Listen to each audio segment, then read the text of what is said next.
बिस्मिल्लाहिर्रहमानिर्रहीम, अस्सलामुअलैकुम। मैं हूं आपकी होस्ट फरोज़ा सैफुल्लाह। न्यूज़ 360 पे आपके साथ हाजिर हैं आज भी एक ज़बरदस्त से मेहमान के साथ, जो मेहमान बिल्कुल आपको बहुत इन्फॉर्मेटिव और बहुत ही ज़बरदस्त किस्म की डिस्कशन से हम आपको साथ साबित करेंगे कि आपको क्या जानना है। खैर, ये तमाम बातें तो चलती रहेंगी, लेकिन हमारे स्टूडियो में मौजूद हैं हमारी बहुत ही प्यारी सी डॉक्टर साहिबा, डॉक्टर ज़ोहरा फारूकी साहिबा। अस्सलाम वालेकुम। वालेकुम सलाम। कैसी हैं मैम? अल्हम्दुलिल्लाह, आप बताइए क्या हाल? अल्लाह का शुक्र।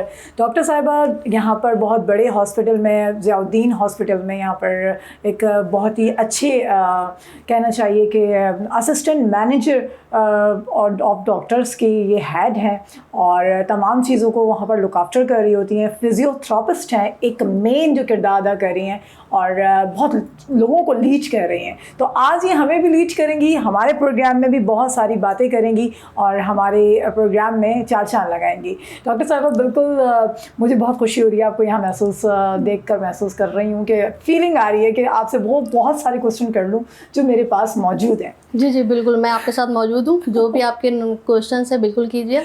पहले तो डॉक्टर साहब, मैं ये पूछना चाहती हूँ कि ये फिजियोथेरेपी है क्या? What is physiotherapist? अच्छा, मैं थोड़ा सा इसे एक्सप्लेन कर देती हूँ। बहुत सारे लोग कंफ्यूज होते हैं ऑर्थोपेडिक और फिजियोथेरेपी को लेकर। ऑर्थोपेडिक जितने भी डॉक्टर्स होते हैं वो आपकी बोन से रिलेटेड जितनी भी बीमारियां हैं उसको डायग्नोस करने में हेल्प कर रहे होते हैं। ऑर्थोपेडिक के अंदर सिर्फ डायग्नोस्टिक या फिर सर्जन के तौर पर सर्जरी की ज़रूरत पड़ेगी तो आप ऑर्थोपेडिक की तरफ जाएंगे। सही। और अगर आप सर्जरी का ऑप्शन नहीं ले रहे, रिहैबिलिटेशन की तरफ जाना चाहते हैं, तो फिजियोथेरेपी वो डिपार्टमेंट है जहाँ पे आपको रिहैबिलिटेशन प्रोवाइड की जाती है। सही। बिफोर सर्जरी भी, आफ्टर सर्जरी भी और आगे लॉन्ग टाइम भी। तो शॉर्ट टाइम गोल के ऊपर भी हम काम कर रहे होते हैं, लॉन्ग टर्म गोल के ऊपर भी काम कर रहे होते हैं। अगर कोई भी फिटनेस के प्रोग्राम है, सिर्फ ये नहीं कि सिर्फ सर्जरी के तौर पे हम फिटनेस कर रहे हैं। एक जर्नल बंदे को भी अगर सिर्फ फिटनेस चाहिए, स्टैमिना बिल्ड करना है, अपने मसल बिल्ड करना है, या कोई रेगुलर कोई बैकएक है, पेन है कोई भी, उसको ट्रीट करने के लिए ट्रीटमेंट पर्पस पे भी फिजियोथेरेपी आपको हेल्प कर रहा है, रिहैबिलिटेशन के ऊपर भी आपको हेल्प कर रहा है। ओके, वेरी गुड कि डिफरेंशिएट आज डॉक्टर साहिबा ने हमें बताया, वरना हम अक्सर ये बात करते हैं कि हम फिजियोथेरेपिस्ट को और ऑर्थोपेडिक को मिला देते हैं और कंपेयर करते हैं। हम कहते हैं ये क्या चीज़ है, ये क्या काम कर रहे हैं और ये क्या काम कर रहे हैं, दोनों एक ही बात है कि बोन से रिलेटेड बात हो रही है। को लेके थोड़ा कंफ्यूज हो रहे होते हैं।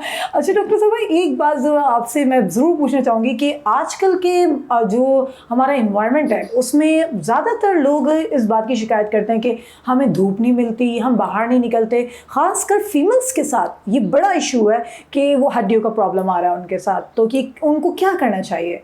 बेसिक तो देखिए, बाकी में उनकी मोबिलिटी जो है वो मुतासर हो रही है। अगर हम अपने पेरेंट्स की बात करें तो उनकी वॉकिंग ज़्यादा थी, उनकी मोबिलिटी बहुत ज़्यादा थी, वो खाने के लिहाज से भी उनको अच्छा देसी खाना मिलता था। आजकल जो है वो चेंजेस हैं। लेकिन अगर आप ये सब चीज़ें नहीं ले रहे, ख़ास तौर पे धूप नहीं ले रहे जो आपको विटामिन डी प्रोवाइड कर रही है, कि दूध नहीं ले रहे, कैल्शियम प्रोवाइड कर रही है, फ्रूट्स हम अच्छे नहीं ले रहे, पोटेशियम हमारे पास मिस हो रहा है, अगर ये सारी चीज़ें मिसिंग है, तो अगर आप प्रॉपर टाइम बना लें सिर्फ वॉक करने का, आधा घंटा, जितना आपका स्टेमिना हो, 15 मिनट्स, आधा घंटा, 1 घंटा, तो आप ये सारी रिक्वायरमेंट अपने मसल्स को पूरी कर सकते हैं। सही। जितने ज़्यादा आप वॉक करेंगे, मसल आपके फ्लेक्सिबल रहेंगे, उतना नरिश रहेंगे। हमने क्या किया कि हमने वॉक भी छोड़ दी और अपने ग़िज़ाइयत भी सारी छोड़ दी, उसकी वजह से ये बहुत ज़्यादा पेन की कंप्लेन आ रही है। सही। तो ये बात सही है, इसका मतलब कि जो हमारी ग़िज़ाइयत है इस वक्त वो बिल्कुल प्योर नहीं रही है। तो ऐसी क्या चीज़ हम लोगों को अपने नाश्ते में कम से कम ले लेनी चाहिए, ख़ासकर ख़वातीन जो वर्किंग वुमेंस होती हैं, मैं अपनी बात करूँगी। तो मेरे साथ ये होता है कि मैं कहती हूँ बस चलते चलते कोई भी चीज़ उठा लें, सैंडविच ले लें, कुछ ले लें, बस लें और चलें। जी बिल्कुल। तो अभी हम चल रहे हैं बहुत डिजिटल ज़माने में, हर काम बंदे को क्विक करना, मोबाइल का दौर है, तो हर चीज़ बिल्कुल टच पे चाहते हैं। नाश्ता खाने का भी हम टाइम नहीं होता हमारे पास। उस टाइम पे आपको फ्रूट्स बहुत हेल्प करेंगे नाश्ते में, अगर आप फ्रूट्स लेते हैं। और ड्राई फ्रूट बेसिकली हमारे ब्रेन के लेवल के ऊपर हमें नरिश कर रहा होता है, ग़िज़ाइयत दे रहा होता है। तो अगर आप अपने एनर्जी लेवल ब्रेन के थ्रू जो हमें पूरी बॉडी को, सिस्टम को पूरे प्रोवाइड कर रहा है, उसको ये अच्छा रखेंगे तो सप्लाई अच्छी रहेगी। सही, ज़बरदस्त। तो अच्छा डॉक्टर साहब, ये लोगों का कॉन्सेप्ट बन चुका है कि आप खाना खा लें और बस बैठ जाएं, तो इसमें क्या वाकई हड्डियों पे भी हमारे असर पड़ रहा होता है, जैसे सुनने में आती है बातचीत? बिल्कुल पड़ रहा होता है, क्योंकि खाना खाते ही साथ आप बैठ जाते हैं तो सबसे ज़्यादा क्या मुतासर होता है, आपका कार्डियक सिस्टम, उसके ऊपर लोड बढ़ जाता है। बिल्कुल। सेकंड पे आप वेट बढ़ना शुरू होता है, ओबेसिटी बहुत ज़्यादा होती है। तो जब ये दोनों चीज़ें हो गई, कार्डियक सिस्टम आपका मुतासर हुआ, आपका स्टेमिना डाउन हो गया, आपका मसल बल्क बढ़ा, ओबेसिटी बढ़ी, तो आपकी मोबिलिटी और फ्लेक्सिबिलिटी मुतासर हो गई।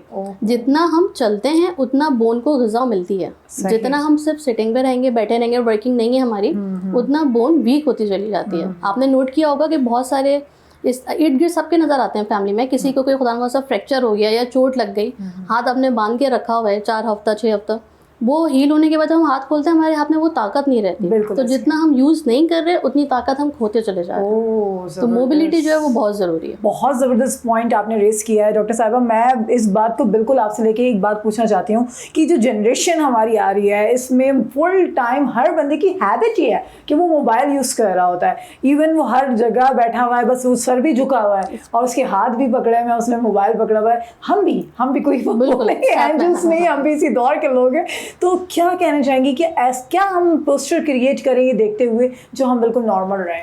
पहले एक कॉन्सेप्ट होता था कि जो ऑफिस वर्क है उनका पोस्चर ख़राब होता है, जो टेबल वर्क कर रहे हैं, कंप्यूटर यूज़ कर रहे हैं, उनका पोस्चर ख़राब हो रहा है क्योंकि वो बेंडिंग कर रहे हैं, सिर्फ हाथ का काम हो रहा है, नेक पूरी फॉरवर्ड बेंड हुई हुई है। लेकिन अब अगर हम स्टूडेंट लेवल पे भी बात करें तो उनके अंदर भी हमें पोस्चर डिफॉर्मिटी बहुत ज़्यादा नज़र आ रही है। और जो ग्रोथ एज होती है ना, हमारी टीन एज जो है, उसके अंदर अगर हम झुकने वाला पोस्चर कंटिन्यू रखें तो हमारी रीढ़ की हड्डी सबसे ज़्यादा मुतासिर होती है।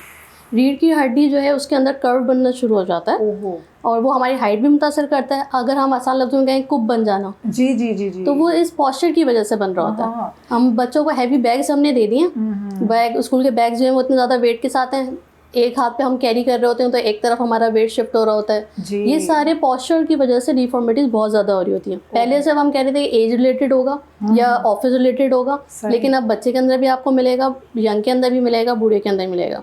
पोस्चर मेंटेनेंस नहीं है बेसिकली। मेरा ख्याल है कि स्कूल लेवल या कॉलेज लेवल के ऊपर ये मेंटेनेंस देनी चाहिए, जहाँ आपकी बोन ग्रोथ चल रही है। बिल्कुल ऐसी तो आप वहाँ पे स्कूल लेवल पे हमने बहुत सारे लोगों से ये रब्ता किया है कि हम उनके स्कूल्स में जाके इस तरह के प्रोग्राम दे सकें, अवेयरनेस करवा सकें कि आप अपने पोस्चर को क्या करें। टीचर्स को हम गाइड कर दें, टीचर अपने स्टूडेंट्स को गाइड कर दें। बिल्कुल होना चाहिए डॉक्टर साहब। मैं भी ये समझती हूँ कि हमारे यहाँ के जो अब माहौल चल रहा है उसमें बिल्कुल फिजिकल एक्टिविटीज़ की कमी हो चुकी है। तो एटलीस्ट ये वाली चीज़ें देखें, पहले भी हम सुनते थे कि कॉलेज में गए तो हम कुछ ट्रेनिंग होती थी हमारी, हम गन्स भी चलाते थे, एक्टिविटीज़ थी। तो अब वाली एक्टिविटीज़ कम हो गई हैं, अब ज़्यादातर एक्टिविटीज़ वो बैठक की हो गई हैं। तो उस चीज़ की वजह से पोस्चर तो यकीनन बहुत ज़्यादा डिसबैलेंस होता होगा। तो क्या आया कि आप क्या कहना चाहेंगी कि ये कुछ महदूद एक्सरसाइजेज होती हैं जो करें बच्चे, या कोई आप कह सकती हैं कोई भी काम करें, कोई भी खेल खेलें, आप सेक्स रैक्स हो सकते हैं? कॉमन सी एक्सरसाइजेस हैं, कोई बहुत मुश्किल एक्सरसाइजेस नहीं है। आपने बच्चों को गाइड करना है, जितनी देर हम आगे झुक के बैठ रहे हैं उतनी देर हम अपने पीछे के मसल भी यूज़ करें, अपना शोल्डर स्ट्रेट रखें, नेक को अप एंड डाउन देखें। अल्लाह ताला ने हमें नेक के ऊपर या किसी भी जॉइंट के ऊपर मोबिलिटी दी है। वो 4 स्टेप में, 3 स्टेप में, 2 स्टेप में मूव कर सकता है। हमारी नेक दाएं बाएं ऊपर नीचे हर तरफ मूव कर सकती है। बिल्कुल। हम उसे कब कितना यूज़ करते हैं, बस ये है सही। हमें दाएं बाएं यूज़ नहीं कर रहे, सारे मसल हम यूज़ ही नहीं कर रहे। तो अब बच्चों को एक जर्नल स्ट्रेचिंग सिखाएं। सही। कि आपने सारे मसल, सुबह उठ के हम एक प्रैक्टिस होती थी बचपन में कि सुबह उठ के पीटी करनी है, स्कूल जानी है तो पीटी करनी है। वो देखने में बड़ा अजीब सा लगता था, बचपन में करके आ रहे हैं, हाथ उठा रहे हैं, बस नीचे कर रहे हैं, लेकिन वो पूरी बॉडी की आपकी स्ट्रेचिंग करवाती थी। जबरदस्त। वो चीज़ मिसिंग है। बिल्कुल। जर्नल स्ट्रेचिंग्स थी, वो हमारे पोस्चर को मेंटेन करती है। और खासकर जो कोविड का दौर गुजरा है उसकी वजह से तो हम बिल्कुल गैप आ चुका है, हम लोग घरों में बैठ चुके हैं। तो ये और फिर वो एक सीन हो चुका है कि आप असेंबली नहीं करवाइए क्योंकि सब खड़े हो रहे हैं। लेकिन अब दोबारा मैं चाहती हूँ कि स्कूल में होना चाहिए सब, कि अब धीरे धीरे वापस सब अपने रूटीन पे आ रहे हैं। तो ये एक प्रैक्टिस कॉमन होनी चाहिए। स्ट्रेचिंग जो है वो बच्चों को, बड़ों को, सिर्फ बच्चे भी नहीं, हमारे पास ओल्ड एज पेशेंट भी आते हैं 60+, 70+। तो हम उनको स्टार्टिंग जो करते हैं वो स्ट्रेचिंग से ही करते हैं। जब तक मसल अपनी मैक्सिमम लेंथ में नहीं होंगे वो अपनी 100% एक्टिविटी प्रोवाइड नहीं करेंगे। सही। तो डॉक्टर साहब, ये जो आप कह रही हैं ओल्ड एज जो लोग आते हैं बिल्कुल और लेकर आते हैं, ये क्या एजेस होती होंगी इनकी कि वो शुरू हो जाते हैं कि नी में हमारे पेन है या हमारे हैंड में पेन हो रहा है, क्या एजेस हैं? मैं अगर अपनी एक्सपीरियंस की बात करूं, 9 ईयर्स हो गए मुझे ज़ियाउद्दीन में, यहाँ पे 2013 से मैं ज़ियाउद्दीन में काम कर रही हूँ, क्लिनिक साइड पे ही हूँ, ओपीडी मेन कर रही होती हूँ। तो यहाँ पे मैंने अपने स्टार्टिंग में पिछले 10 साल के अंदर भी बोलूँ तो बहुत चेंजेस हो चुकी हैं। अच्छा। पिछले 10 साल पहले की अगर हम बात करें तो हमारे पास 50+ 60+ लोग मौजूद थे जो इनके नी में पेन थे और बैक पेन बहुत कॉमन थे। ओल्ड एज चाहे मेल हो या फीमेल, दोनों के अंदर कॉमन थे।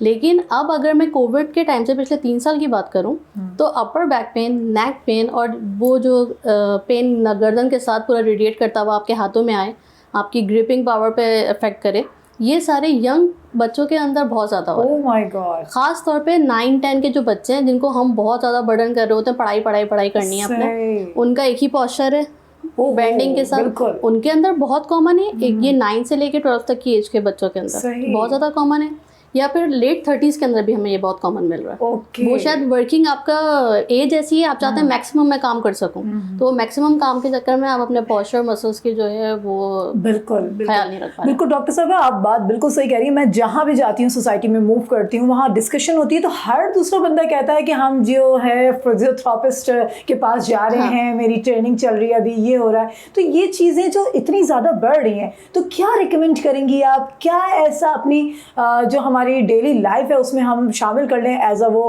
आपकी डाइट प्लान हो, एज अ वो एक्सरसाइज प्लान हो, क्या चीज़ आप चाहेंगी कि हम हमारे जो लिसनर्स हैं वो तमाम ये बात जान सकें? एक छोटा सा मैसेज देना चाहती हूँ आपके चैनल के थ्रू कि हमारे शायद मेरा ख्याल है मिडिल ईस्ट में या पाकिस्तान में हम या हमारी सोसाइटी के अंदर एक चीज़ कॉमन है कि जब तक हमारा दर्द इंतहा पे नहीं पहुंच जाता हम किसी डॉक्टर से कंसल्ट नहीं करते, चाहे कोई सा भी हो। ऐसे ही है, और ख़वातीन मेरे ख्याल से बहुत ज़्यादा हम सारी ख़वातीन सबका ख्याल रखेंगी घर का, लेकिन अपना ख्याल एंड में रखेंगे। ऐसे ही है। तो एक छोटा सा मैसेज ये कि अगर आपको सिंपल क्रैम्प भी आता है तो आप सबसे पहले कंसर्न कीजिए, उसको ठीक करने की कोशिश कीजिए।